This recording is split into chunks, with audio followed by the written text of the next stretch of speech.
like to bring you physician Lim Chao, senior TCM physician Yu Yan San TCM Clinic. Now, we're honored to have physician Lim. He's a bilingual TCM practitioner registered with the TCM Practitioners Board of Singapore with over 13 years of clinical experience. Now, he holds a PhD in Chinese medicine with a focus on oncology, a master's in Chinese medicine focused on rheumatology, as well as dual degrees in biomedical sciences and Chinese medicine.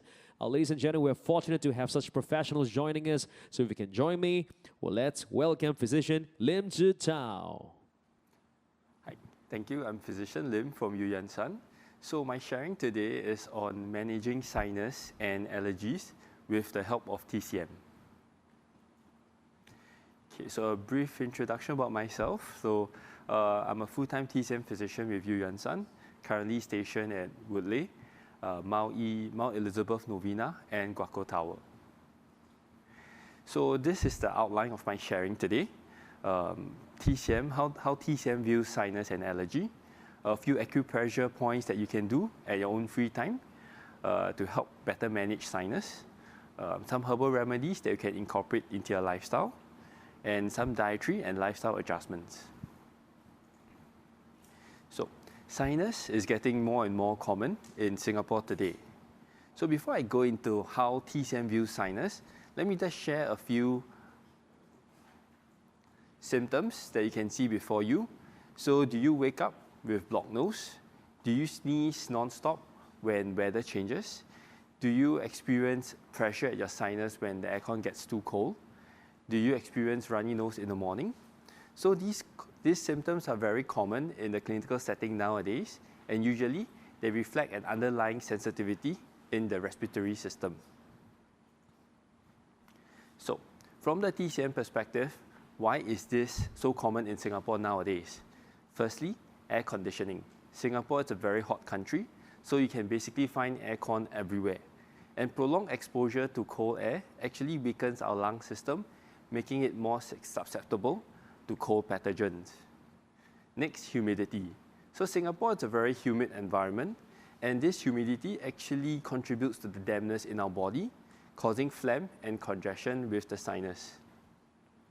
Dust and pollution.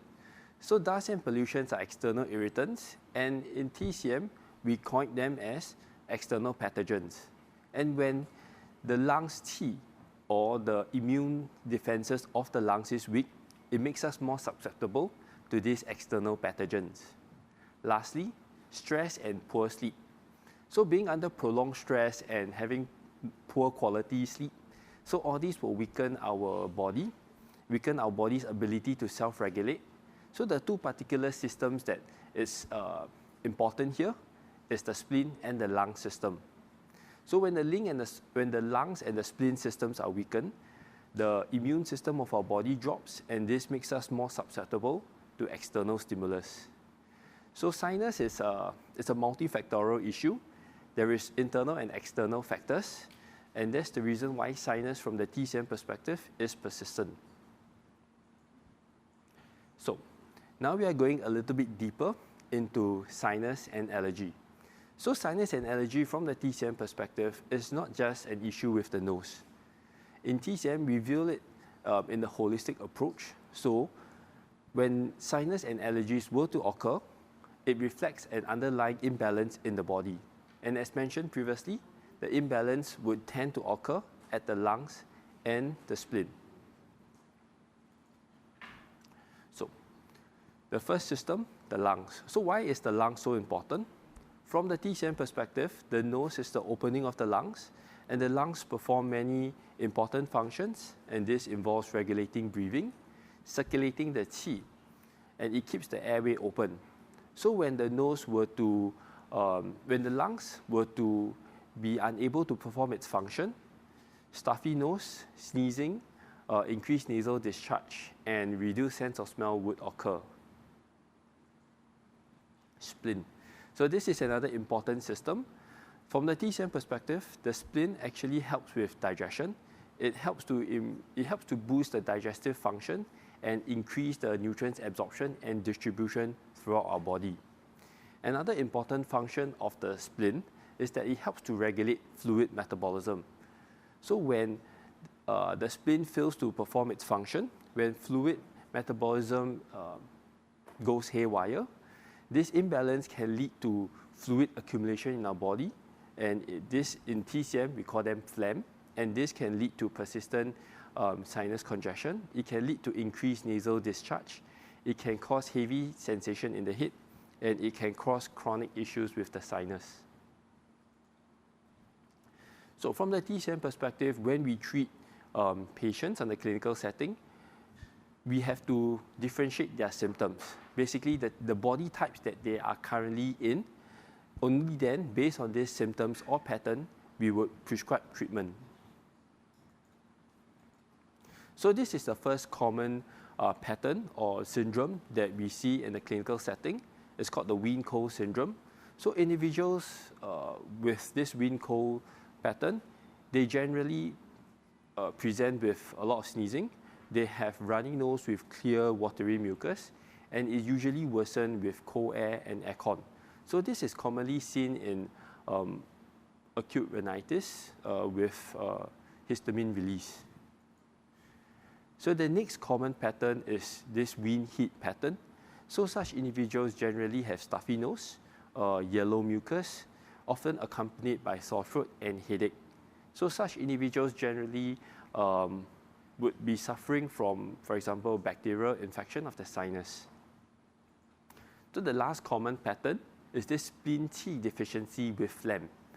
So individuals with such pattern, generally they have been suffering from sinus issues for quite some time. So they usually have stuffy nose, a lot of mucus secretion, and they generally will experience fatigue as well. So this one is generally seen in individuals with chronic sinusitis. Okay, so now I'll be sharing some acupressure massage that you can do at your own free time to help better manage sinus. Okay, but before we go into the points, let me just share what is the recommended way to massage the acupoints. So first, you locate the acupoints, and then you apply firm pressure onto the acupoints, and then draw them, massage them in a circular manner, clockwise and anti-clockwise. You should feel a little bit sore. You can massage these points for like 1 to 3 minutes. Okay, so the first point, from the diagram you can see, yeah, so basically it's along the edge of the index finger. So yeah, you just have to find the point, massage it. It will be helpful for nasal obstruction, and it's also helpful for issues of the head, such as headache and neck pain. Okay, another commonly used point, feng shi, is located at the back, at the base of your skull. So again, it's a helpful point for the issues of the head, which includes nasal obstruction. It also helps with headaches and fever. So the next point, yin xiang. So location-wise, it's a bit complicated. So basically, it's just at the edge of your nose. So you can massage it 1 to 3 minutes a day. So it helps it helps directly with sinus. So the next point, shang yin xiang. Again, a complicated way to find the location. Basically, it's just slightly above the previous point. So you can actually massage them together to boost the effect on the sinus management. So now, a few herbal remedies, herbal tea that you can incorporate into your diet to help with sinus management. Okay, so first is this ginger perilla tea. So basically, it comprises of perilla, fresh ginger, and red dates. So this one will be beneficial for the Wien-Koh pattern that we were talking about previously. The peppermint chrysanthemum tea.